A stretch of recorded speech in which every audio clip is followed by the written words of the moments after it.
मुझे उम्मीद है आप सभी लोग ठीक होंगे, स्वस्थ होंगे और आपका अध्ययन कार्य भी सुचारू तौर पर जारी होगा।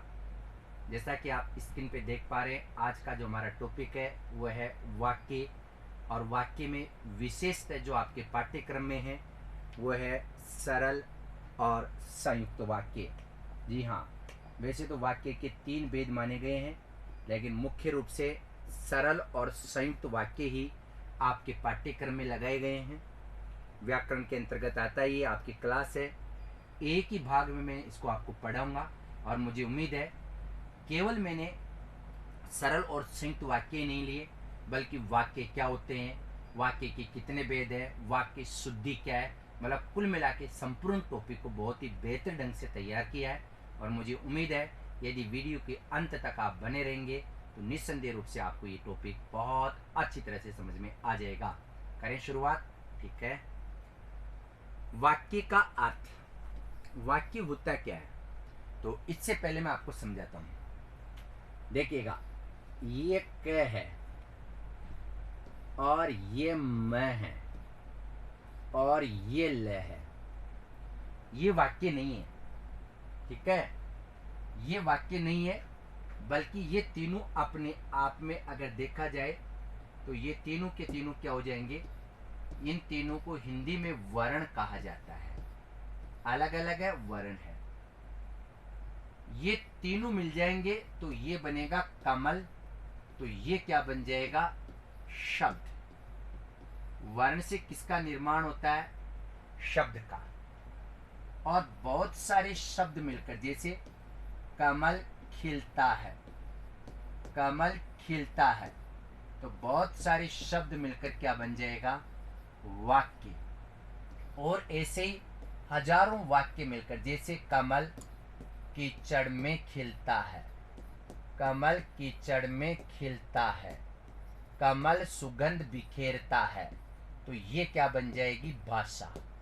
ठीक है, किसी भी भाषा को पढ़ने के लिए जाना पड़ता है सबसे पहले वर्ण पर। ठीक है, बहुत सारे वर्ण मिलकर जिसका निर्माण होता है उसे शब्द कहा जाता है। बहुत सारे शब्द मिलकर वाक्य बनेंगे और वाक्य से क्या बनती है, भाषा।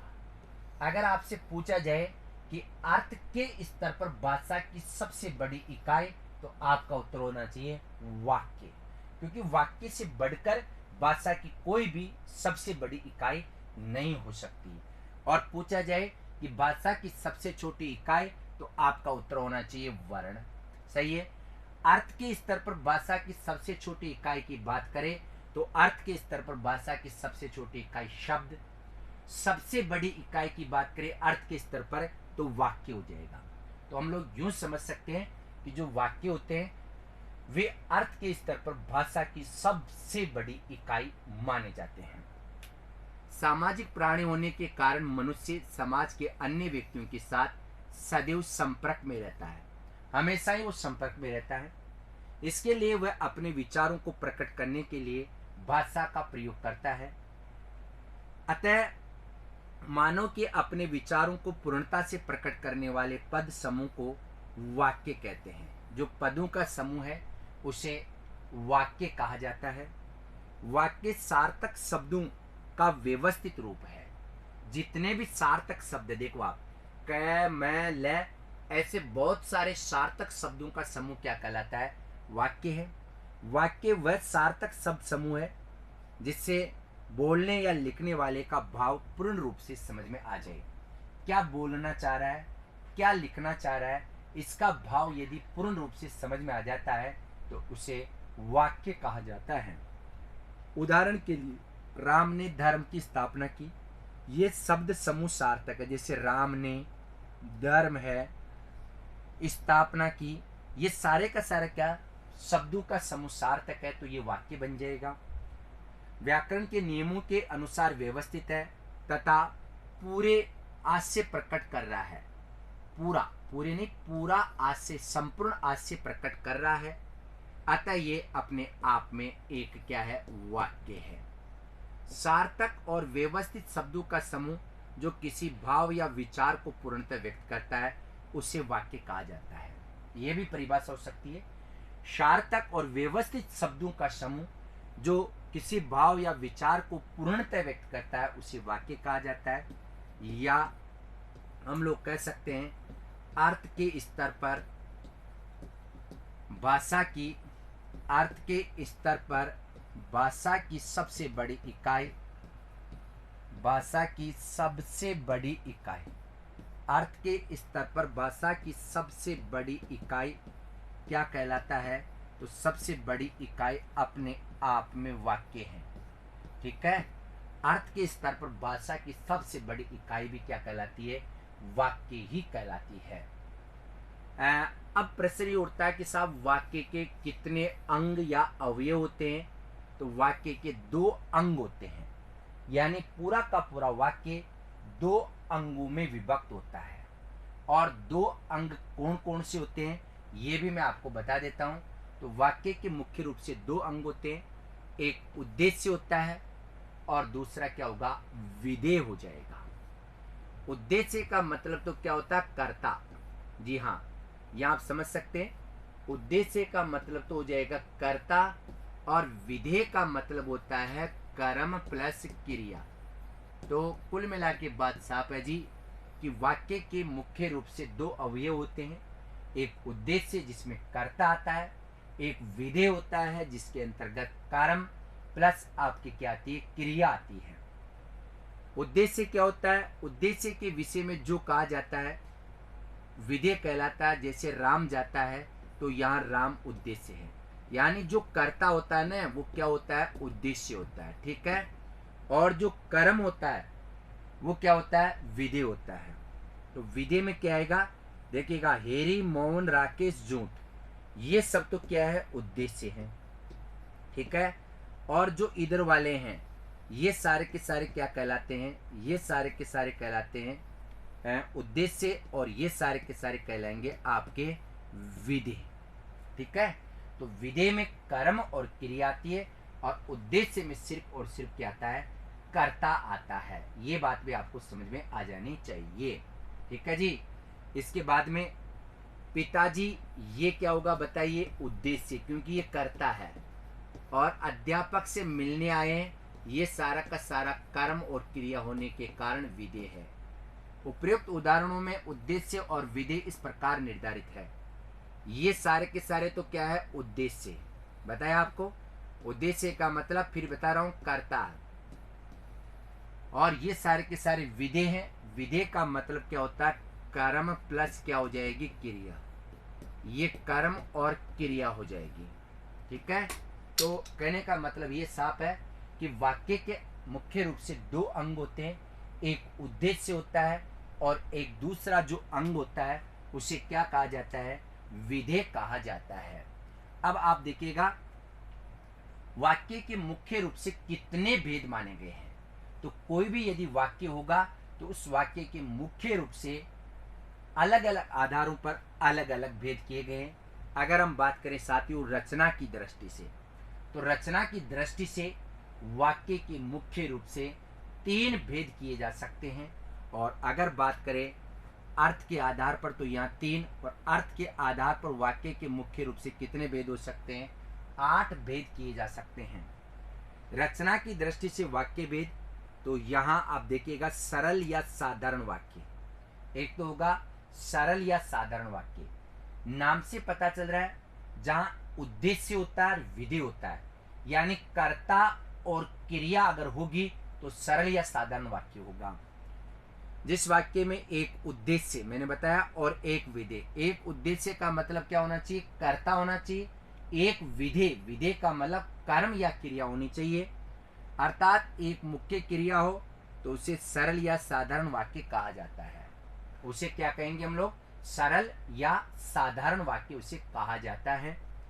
जैसे राम पुस्तक पढ़ता है, राम पुस्तक पढ़ता है, राम, श्याम और मोहन गा रहे हैं, तो पहले वाक्य में राम तो क्या हो जाएगा? तो राम तो भूमिका अदा करेगा उद्देश्य की, और जो शेष सारा का सारा है ये आपका क्या बन जाएगा? विधेय।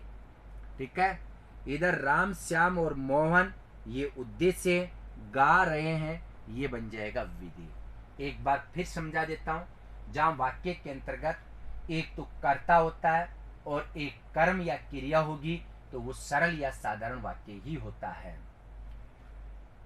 मिश्र या मिश्रित वाक्य। नंबर 2, जिस वाक्य में एक प्रधान उपवाक्य, एक तो प्रधान उपवाक्य तथा एक या अधिक उससे ज्यादा आश्रित उपवाक्य हो, उसे मिश्र या मिश्रित वाक्य कहते हैं। इस प्रकार के वाक्यों में मुख्य उद्देश्य और मुख्य विधि के अतिरिक्त एक या अनेक समापिका क्रियाएं होती है। मुख्य उद्देश्य और मुख्य विधि वाला वाक्य प्रधान उपवाक्य होता है। शेष उपवाक्य को आश्रित उपवाक्य कहा जाता है।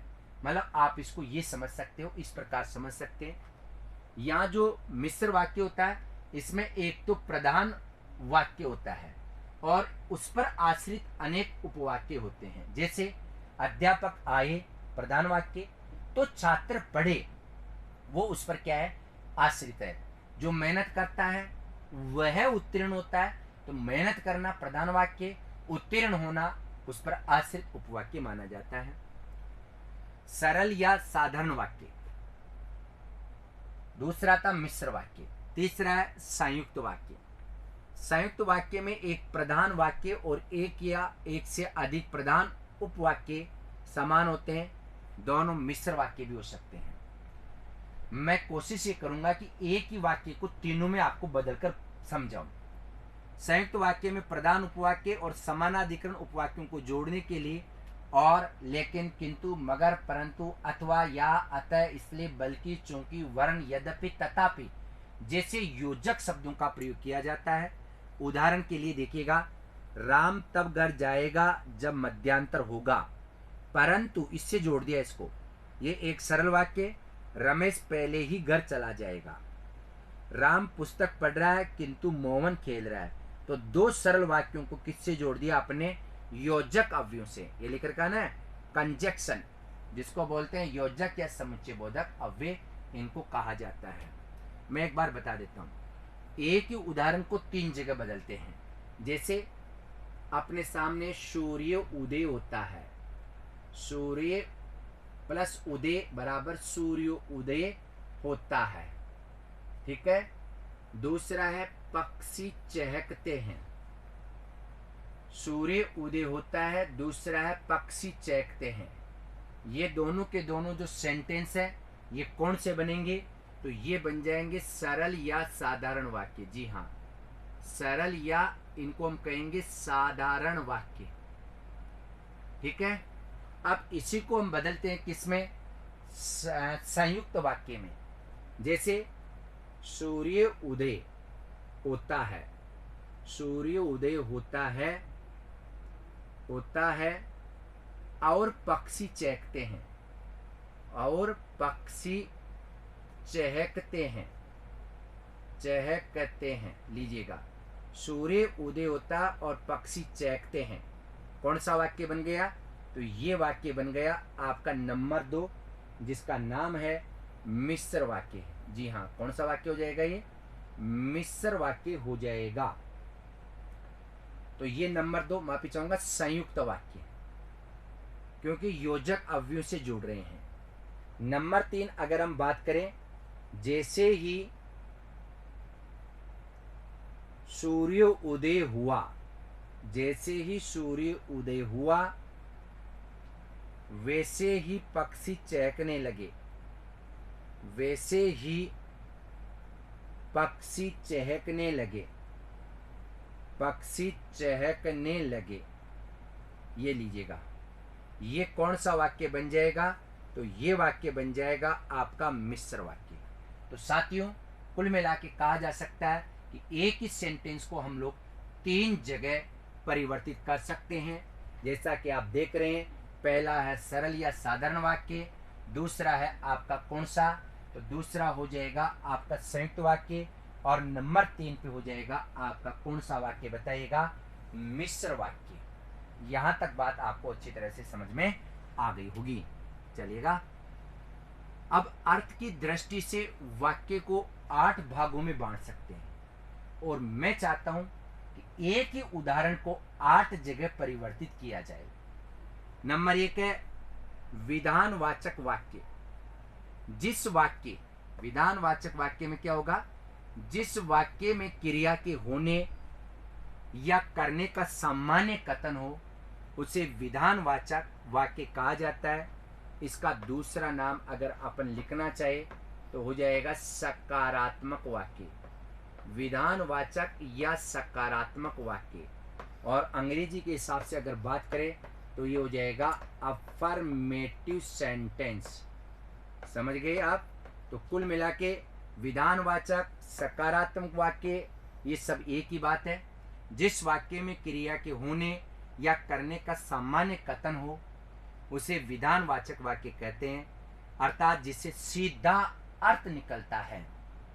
जैसे सूर्य गर्मी देता है, मोहन पढ़ता है, राधिका 9वीं कक्षा में पढ़ती है, राधिका 9वीं कक्षा में पढ़ती है। अब इसी वाक्य को हम लोग 8 जगह बदल सकते हैं। राधिका 8वीं कक्षा में या 9वीं कक्षा में पढ़ती है, ये कौन सा हो जाएगा, विधानवाचक। नंबर दूसरा है निषेधवाचक वाक्य, जिसका दूसरा नाम आप लिख सकते हैं नकारात्मक वाक्य। निषेधवाचक या क्या बनेगा, नकारात्मक, या इसको हम लिख सकते हैं नेगेटिव सेंटेंस। जी हाँ, नेगेटिव सेंटेंस। निषेधवाचक वाक्य जिस वाक्य में क्रिया के न होने का बोध हो, यानी जहां क्रिया ही नहीं हो, उसे निषेधवाचक वाक्य कहते हैं। मोहन नहीं पढ़ता है, राम नहीं जाता है, और यहां लिख सकते हैं, बदलेगा इसको, राधिका 9वीं कक्षा में, राधिका 9वीं कक्षा में नहीं पढ़ती है। ये निषेधवाचक में। राधिका 9वीं कक्षा में पढ़ती है, ये बन जाएगा विधानवाचक। नहीं पढ़ती है निषेधवाचक। और ध्यान दीजिएगा, जो नहीं शब्द है इसका प्रयोग साथियों हमेशा हमेशा क्रिया से पहले होता है। पढ़ना से पहले ही नहीं लगेगा, अन्यथा वाक्य अशुद्ध हो जाता है। नंबर 3 है प्रश्नवाचक वाक्य, जिसको अंग्रेजी में कहते हैं इंटरोगेटिव सेंटेंस। जिस वाक्य में प्रश्न किए जाने का बोध हो उसे प्रश्नवाचक वाक्य कहा जाता है। तुम क्या कर रहे हो, देखिएगा, तुम क्या कर रहे हो। मोहन क्या पढ़ रहा है, आगे यहाँ क्वेश्चन मार्क लगना चाहिए। हम लोग हमारे उदाहरण को भी बदलते हैं। राधिका क्या होगा बताइएगा इसमें, राधिका, हाँ जी, इससे पहले लगेगा क्या राधिका 9वीं कक्षा में पढ़ती है, क्या राधिका 9वीं कक्षा में पढ़ती है, आगे लगा दीजिएगा क्वेश्चन मार्क। क्या राधिका 9वीं कक्षा में पढ़ती है, क्या लगेगा, क्वेश्चन मार्क। सही है। ऊपर ही ऊपर सबसे पहले विधानवाचक में क्या लिखा था आपने, राधिका 9वीं कक्षा में पढ़ती है। निषेधवाचक में राधिका 9वीं कक्षा में नहीं पढ़ती है, और इधर बन जाएगा क्या राधिका 9वीं कक्षा में पढ़ती है। विस्मयादि बोधक वाक्य, विस्मयादि बोधक वाक्य में जिस वाक्य में हर्ष, शौक, घृणा, विस्मय आदि का बोध हो उसे विस्मयादि वाचक वाक्य कहा जाता है। हर्ष का बोध हो सकता है, घृणा का बोध हो सकता है, छी गंदा लड़का, किसका, घृणा का बोध हो सकता है। इन सब का जिससे बोध होता है वह विस्मयवाचक वाक्य होता है। देखिएगा, विस्मयादि बोधक वाक्य का प्रारंभ प्राय आहा, आहा, अरे, छी, हे राम, हाय आदि शब्दों से होता है। कभी कभी ऐसा नहीं भी होता है, लेकिन ज्यादातर विस्मयवाचक वाक्यों का प्रारंभ विस्मयादि बोधक शब्दों के साथ ही होता है। जैसे आहा तुम आ गए, यहाँ लग जाएगा, आहा तुम आ गए, हाय ये क्या हो गया, हाय मेरा तो सब कुछ लुट गया, ओ ये क्या हो गया भगवान, यहाँ भी लग सकता है, सच वह मर गया। कैसे भी आप लिख सकते हो। कुल मिला के विस्मयादि बोधक अव्यय में हर्ष, विस्मय इत्यादि का बोध देखने को मिलता है। अब हम इसी सेंटेंस को विस्मयादि में लेके आ रहे हैं। अरे क्या बनेगा? अरे अरे राधिका 12वीं कक्षा में पढ़ती है। राधिका 9वीं, 12वीं को हटा दिया मैंने, कक्षा में। अरे राधिका 9वीं कक्षा में पढ़ती है, पूर्ण विराम लगा दीजिएगा। अरे राधिका 9वीं कक्षा में पढ़ती है, ये क्या बन जाएगा? विस्मयादि बोधक अव्यय। जिस वाक्य में हर्ष, शौक, घृणा, विस्मय आदि का बोध हो उसे विस्मयादि बोधक वाक्य कहा जाता है। और इसका प्रारंभ आहा, आहा, ओहो, जिससे भी विस्मय बोध उत्पन्न होता है उससे होता है। तो ये सारे के सारे विस्मयादि हैं। अब आपके मस्तिष्क में प्रश्न ये उठता होगा कि साहब यहाँ राधिका में किस बात को लेकर विस्मय हो रहा है? क्या अकेली राधिका ही 9वीं में पढ़ती है? पूरी दुनिया ही 9वीं में पढ़ती है? किस बात को लेकर विस्मय हो रहा है बताइए? अरे भाई, विस्मय 2 बातों को लेकर होता है। एक तो सामान्य से कम और एक सामान्य से ज्यादा। जैसे मान लीजिए राधिका की हाइट है ना इतनी सी है, उसको देखकर अपन कहेंगे अरे राधिका 9वीं क्लास में पढ़ती है, मतलब इतनी छोटी सी 9वीं में पढ़ रही है। और राधिका इतनी ऊंची है, उसको देखकर कहेंगे अरे राधिका 9वीं कक्षा में पढ़ती है, यानी इस समय तो इसको एमए करना चाहिए था। तो दोनों स्थितियों में विस्मय होता है, सामान्य से अच्छा में भी और सामान्य से बुरा में भी विस्मय देखने को हम लोगों को मिलता है। ठीक है। आज्ञावाचक वाक्य, जिस वाक्य से किसी प्रकार की आज्ञा कौमा अनुमति का बोध हो उसे आज्ञावाचक वाक्य कहा जाता है। किसी भी प्रकार की आज्ञा हो सकती है या अनुमति का बोध हो तो उसे आज्ञावाचक वाक्य कहते हैं। उदाहरण के लिए, आप यहाँ से जाइए, आप यहाँ से जाइए, यह आज्ञा है। आप यहाँ से जा सकते हैं, अनुमति है। अब राधिका वाले उदाहरण को बदलें अपन यहाँ, तो क्या बनेगा बताइए? राधिका, उसी वाक्य को बदलिएगा, राधिका 9वीं कक्षा में, राधिका 9वीं कक्षा में पढ़ो, राधिका 9वीं कक्षा में पढ़ो। बिल्कुल 100% ये बनेगा, राधिका 9वीं कक्षा में पढ़ो। आप सीधे बैठो, घर जाओ, उठ जाओ।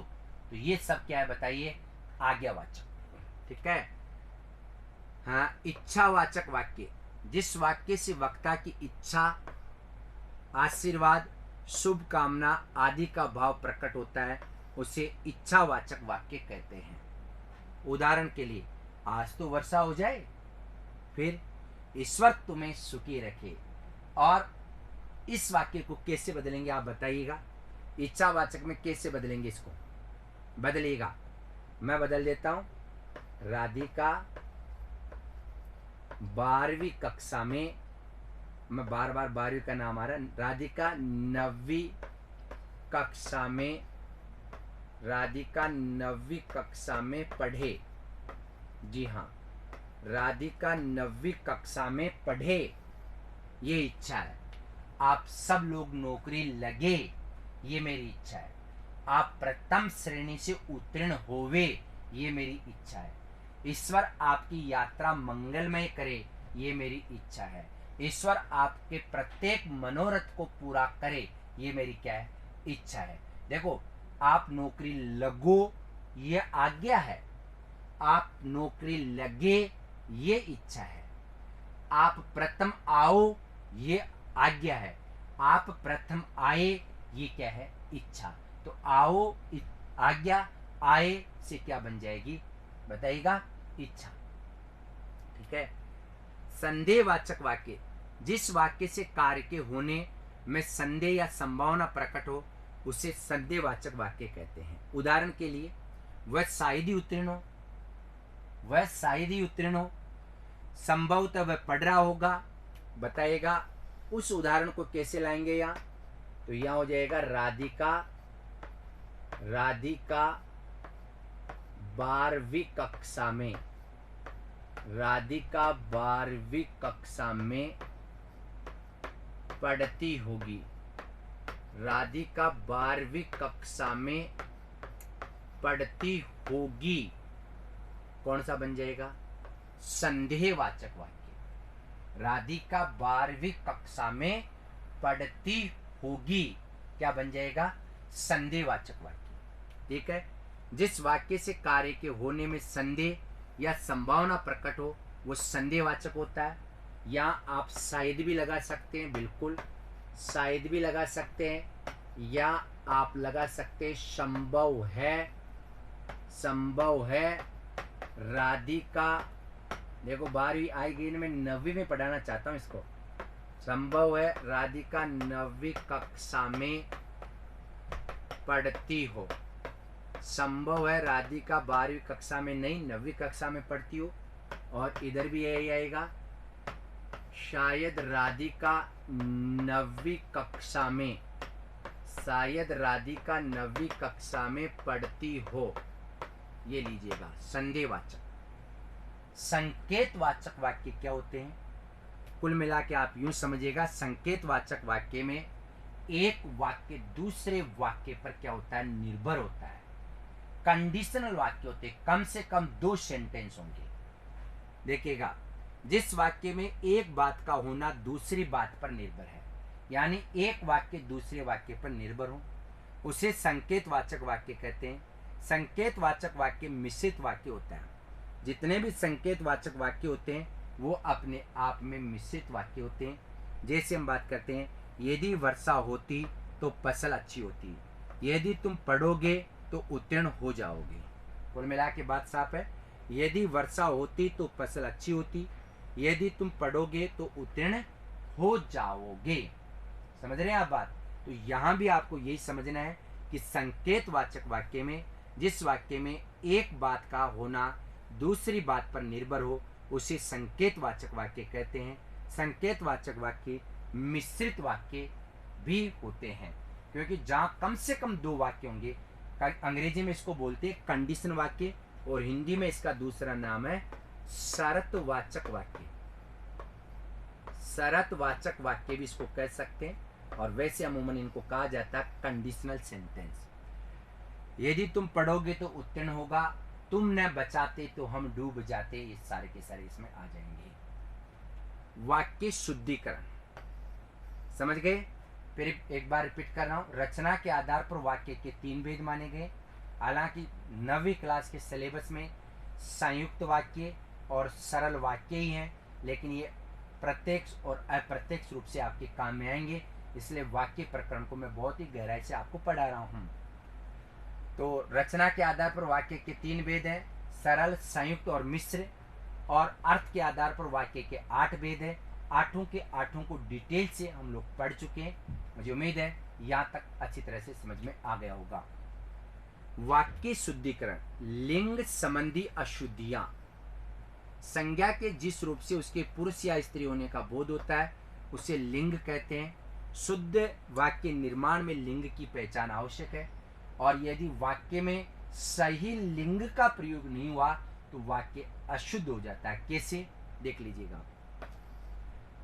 अशुद्ध वाक्य, हमारा वस्तुओं का ध्यान रखा जाए, तो हमारा नहीं होगा, ये गलत है। स्त्रीलिंग में होना चाहिए, हमारी वस्तुओं का ध्यान रखा जाए। आप बोलते बिहारी लोग तो हमारा, वो गलत है, हमारी आना चाहिए। सारा प्रतिभा विकृत हो गया, गलत है, सारा नहीं, सारी प्रतिभा विकृत हो गई। वह कहती कहती रुक गई, तो वह कहते कहते रुक गई, कहती कहती नहीं, कहते कहते रुक गई। ये प्रणाली बदलना है, बदलना नहीं। देख लीजिएगा, बदलनी है। पुल्लिंग नहीं आएगा, बल्कि यहाँ क्या आएगा? स्त्रीलिंग ही आएगा। रुमाल सूख गई, रुमाल सूख गया। तुम खारी पानी लाते हो, तुम खारी पानी नहीं, खारा पानी लाते हो। दही बहुत खट्टी है, दही बहुत खट्टी है, गलत है, बल्कि दही बहुत खट्टा है। हाथी झूमती आ रही है, हाथी झूमता आ रहा है। उसका अंत बड़ा रहस्यमय हुआ, उसका अंत बड़ा रहस्यमय हुआ। रहस्यमय गलत है, क्या होना चाहिए, रहस्यमय आना चाहिए। मथुरा यमुना के तट पर बसा है, बसा नहीं, मथुरा के तट पर, देखिएगा मैंने सही कर दिया, बसी है, इसको हटा दीजिएगा, या हम लिख सकते हैं, ये सी को हटाएंगे तो मथुरा यमुना के तट पर बसी है। एक बार फिर मैं इधर लिख देता हूँ, ये आ जाएगा, ठीक है ना। मथुरा के तट पर क्या है, बसी है, ये भी आपको समझ में आना चाहिए। इधर से मैंने इसको साफ कर दिया है, लीजिएगा। हाँ, तो यहाँ क्या आ जाएगा बताइएगा, इसकी जगह आ जाएगा बसा है की जगह क्या आ जाएगा, बसी है, ठीक है। वचन संबंधी अशुद्धियां, हिंदी में वचन दो प्रकार के होते हैं, एक वचन और बहुवचन।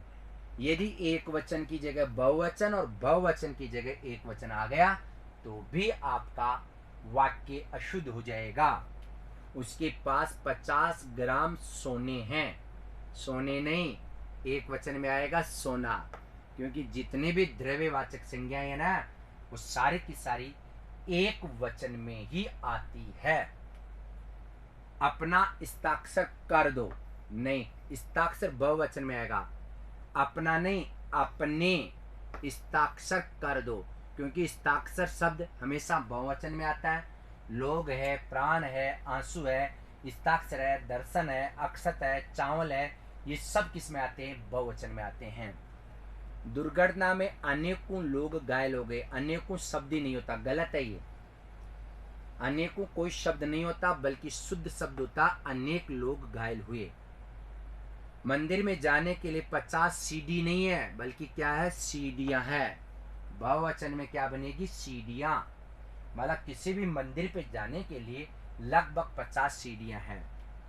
मेरी बात सुनते उसका आंसू निकल आया, नहीं, उसके या उनके आंसू निकल आया नहीं, निकल आए। मेरा प्राण निकल रहा है, मेरा नहीं, शुद्ध क्या होना चाहिए, मेरे प्राण निकल रहे हैं, मेरा प्राण निकल रहा नहीं, मेरे प्राण निकल रहे हैं। संस्कृतियों पर देशवासी पर मिटा, संस्कृतियों पर देशवासी मर मिटा, क्या हो जाएगा, संस्कृति पर देशवासी मर मिटा नहीं, मिट आ जाएगा। यहाँ बुढ़ापे बुरे होते हैं, नहीं, बुढ़ापा बुरा होता है, बुरे नहीं, बुरा।